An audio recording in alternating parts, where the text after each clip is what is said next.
Welcome to the 10-acre woods. You believe that these leaves are changing color already? Come on, it's September 2nd. Oh well, I guess it's inevitable. It's bound to happen.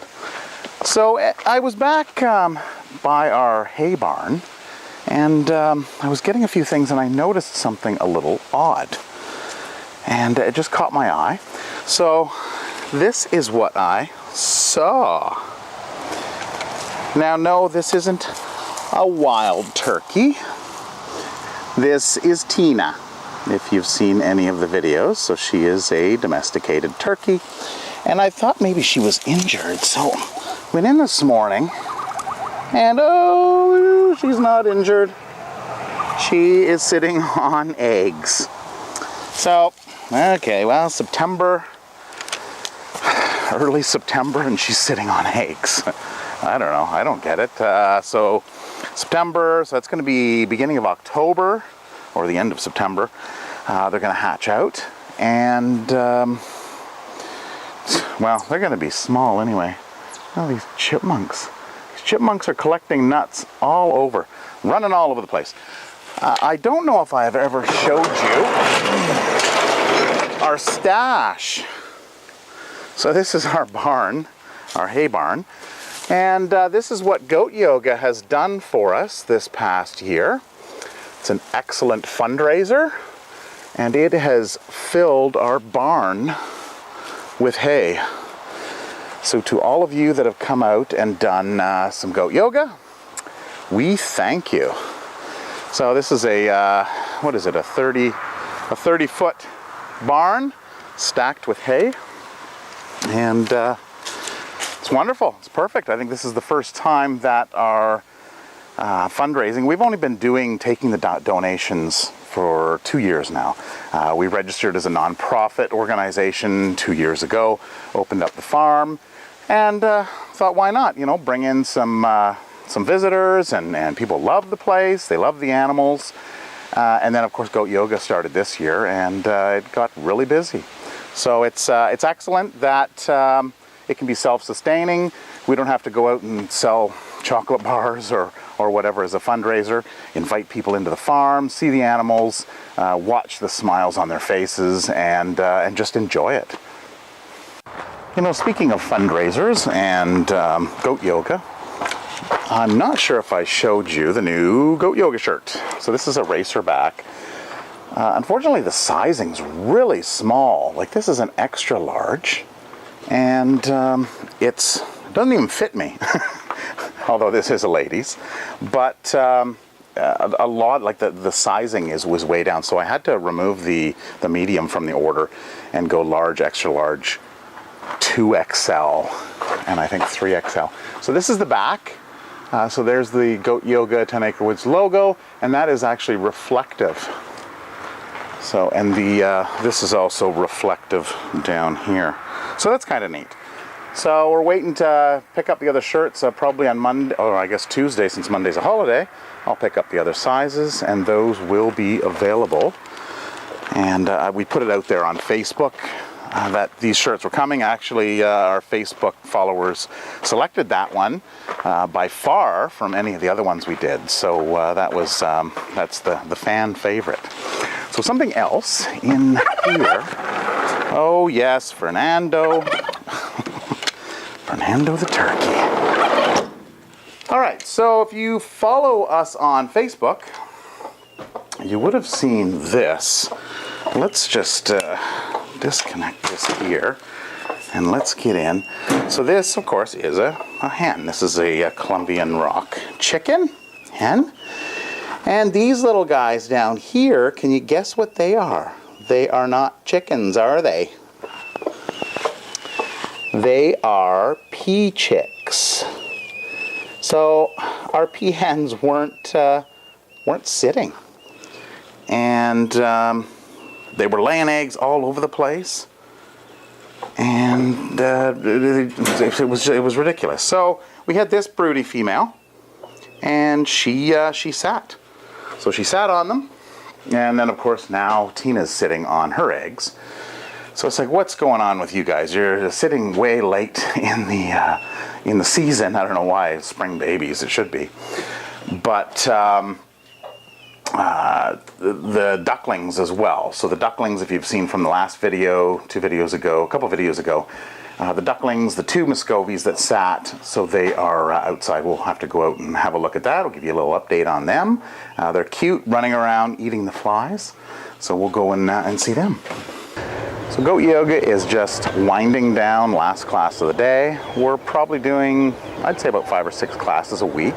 It's slowed down a little bit. We were almost doing that on a weekend. Now, the little ducklings. So here they are. Of course, these are the Muscovy ducklings. And they continuously hunting for flies. And so they haven't really grown much since I last filmed them. They take quite a while to grow. So this is Mama here. If these were peahen ducklings, they would already have their feathers coming in. But these guys take longer to hatch, and they take longer to grow. So generally Muscovies aren't they're not made for food. They are large. They're probably the largest ducks you'll find, the males anyway. But they're just not a meat bird for production, just because they grow so slowly. The peahens would probably be the number one on that. They go from hatching to 6 weeks, full grown.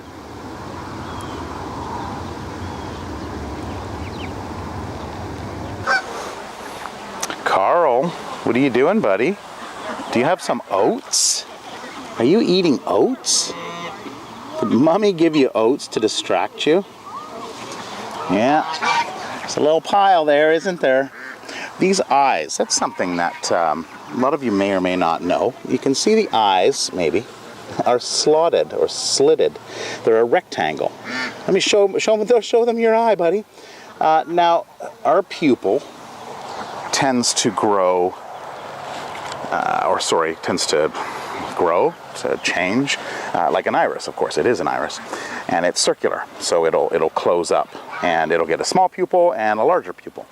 Now, goats, what happens is if you were to go and look at them at nighttime, or when it's dark, their pupils are actually round. So they go from round to rectangular.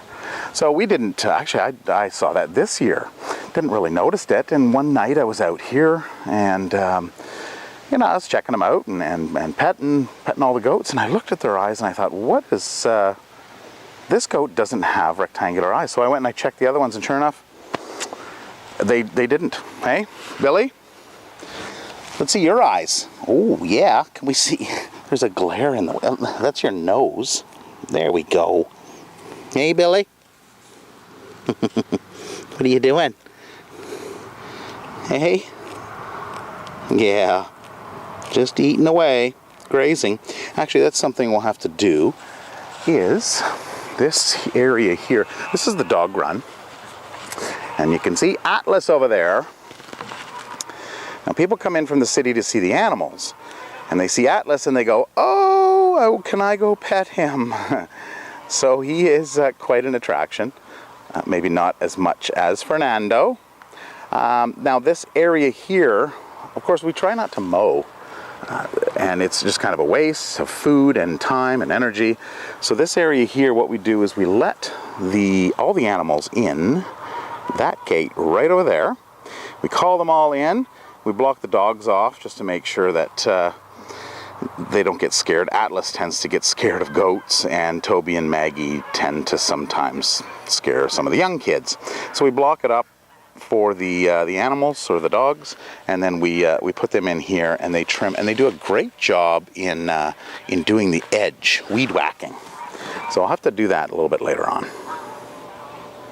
I realized I haven't shown you the inside of the barn in a while. Now, there hasn't been a whole lot of changes, but what has changed is projects come and projects go. This here was a cage. We were going to put different breeds. One breed in here, and there was a little nest box in here, another breed in here. But we decided to forego the breeding and just go with the barnyard mix. So all the different varieties, the Colombian Rock, the Black Australorp, the Polish Laced, and just go with that. Here's our big boy rooster. No? Yeah. Okay, so what Tara's done is she's now disassembled this section. We don't like putting birds in small cages. We, feel it's a lot better to have them open. They can come into their area. They can go out of their area. Unfortunately, these guys can't go out of their area yet because we just moved the chicken coop. And we're moving a few things in. We've lost a few birds here and there to foxes generally. And we've lost 3 of these guineas here. So we got 4 left. So they're all in here. So the changes are this platform right here. I just moved this. It used to be here. I moved it up because it wasn't high enough. And we're actually going to try the incubator right in here and run it on that. So we'll be able to put the water trough right up on top of that, possibly even plumb something in. Maybe we'll have to take a look at that. So that'll go here. These pens are getting cleaned out, so that'll all move out and getting ready for the colder months. Here's a little rabbit. There's 2 of them that people have barn cats. We have barn rabbits. Hey girls. Oh, look at the mess you made in your eggshells. Oh boy. And this is Ezzy being pecked on by some guineas. Oh, look at this. See? Ugh. A peacock or peahen egg. Well, I guess we'll have to collect that. I don't know what we're going to do. These guys. All right, it's time to mow the lawn. So I'm out here in the dog run, and I'm just opening up this gate here. Throw it up on this stump, and then we call them. Come on, mamas! Sheep! There we go. Come on, guys! Come on! Time to do some work. Let's go. There you go. There you go. Attaboy, girl. Come on. Let's go, even the pigs. They know what they're doing. Come on. Thistle and Brock. Come on, you guys. Come on, Brock. Yeah, no, this way. He's new. He doesn't quite have it figured out yet. Come on, Brock. There you go. Right in there. With Lucy. On the other. So here they go. And of course, the kid goats go up on there and they play on the rock wall. And everybody does all the trimming. Here we go. There's some trimming going on there. Some whippersnipping. And that's it. So that is all for this video. Now, one thing I want to mention is a couple videos ago I talked about Ryan told us about putting in a tire into the pond. Well, it wasn't actually Ryan, it was Rick. And of course, Rick is from Winnipeg. He came out and visited the farm during the week while I was at work, so I didn't get to meet him, but I heard he had a good time. And so sorry, Rick, it was you and not Ryan. You know, with all these animals, I go back and I check the video afterwards, and we watch it. You know, we kind of proof it before we upload it, just to make sure everything looks good. Sometimes there's a few clips that are wrong, but I'll fix those. And of course, Tara and Tiana have both said, no, that's the wrong goat. That's not. So I do mess up from time to time, but it does happen. You know, with all these animals, all these names, I sometimes get a little mixed up. So I thank you for watching, and if you would like to support us and love what we do, I know some of you want me to upload videos a little more often, but of course I do have a weekday regular job. This is my weekend gig. Well, that hasn't happened before. I'm wrapping it up and my battery died. So now that I'm partially charged anyway, what I was saying was if you would like to support us, you can do so by sharing this video, commenting, liking, and getting it out there. And you can also check the link below. There is something called Patreon. And Patreon is a way to donate to your favorite creators on a monthly donation. So you can do that. You can see the kids are having a good time here in the background. But I thank you for watching, and I thank you for your support. It looks like I'm going to hit 2,000 subscribers by the end of the weekend, which is really neat. I would have never thought going forward on this journey that I would be at 2,000, so that's great. I want to put content out that you want and you enjoy watching, so if you have any ideas for content for a video, please again leave it in the comments below. Thanks for watching, and we will see you next week.